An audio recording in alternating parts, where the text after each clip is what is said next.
Well, hello everybody. Welcome to Wright's Homestead, homesteading in the city. My name is Ancy, and today I am going to be fermenting some of our vegetables from the garden.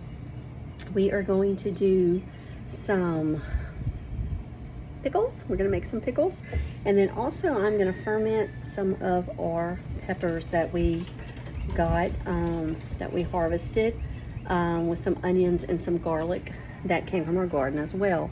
I'm really trying to find different ways to preserve our food other than just freezing or canning or even dehydrating. So I'm gonna try fermenting. It's fairly new to me, but I like everything else that I've tried, I love it. I love doing it. So we're gonna jump in. I'm gonna bring you along with me on the way, show you the steps, and y'all, it is so simple. I was always scared of it. Have y'all? I mean, y'all, those of you who've been wanting to ferment, is it, and you haven't yet, is it because you're just kind of scared to do it? Because that was kind of one of my things, and then I started just doing it. And I'm like, why am I scared of it? If I can, look, if you can use a pressure canner, believe me, you can ferment. You're going to be fine. So let me show you what you need, okay? You need filtered water. Do not use tap water if your tap water has chlorine or any chemicals in it, because that will mess with the fermentation. So you don't want to do that. So use some type of filtered water. You need some type of sea salt, Himalayan sea salt, Redmond salt. I am using Himalayan sea salt.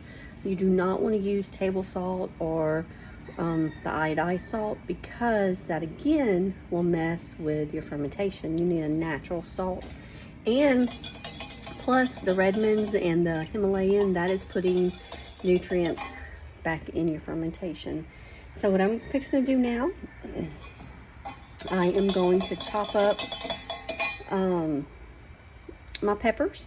But let me show you what I did first. In a cup, if you can see, I just filled it with water,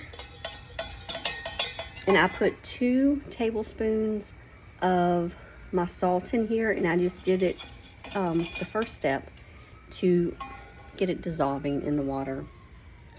So 2 tablespoons, and I'll just stir it like that just to get it going. And I'm going to set it to the side until I am ready for it again. Now I do have my 2 jars. My peppers is just going to go into just a wide mouth, and wide mouth is better for fermenting, so you can get it out easier. But it's just going to go into a smaller jar, and then my pickles will go into a quart jar. But you want to make sure they're sterilized and clean before you use them. So I'm going to get to chopping. Let you see what I'm chopping here. My peppers. I'm not going to really cut my cucumbers. I'm just going to cut off where they were on the vine, and then I'm going to chop up some onion and probably grab another clove of garlic and chop that up. And I'll be right back. All right, so I now have my jars filled, and I filled with the brine, which is just salt water. And you can see it's filled. You want to leave about an inch head space. Now I did put a little bit of my peppers in my pickles because my jar, I had a little bit too much, but that's okay. It's all going to be good. Okay, so the next step you want to do, okay, I purchased these weights that fits inside just like this. And what it does is it keeps the air from getting inside, and also everything underneath the liquid. And so what you want to do is you want to put that on both of them just like that. Kind of squeeze it down. Now it might overflow a little bit, that's okay. But and then what you do after that, you can do a couple of things. You can either put the flat back on it, which I will do that. I'm going to push this down a little bit more. It has a little bit too much water in it, but I'm going to push that down a little bit more, put my flat back on it, and put the ring on it, but only like hand tight. And I will be right back. All right, so everything is in there now, and what I had to do is I just had to drain off just a little bit of the water, push the plug in there a little deeper, and then you put the lid on it.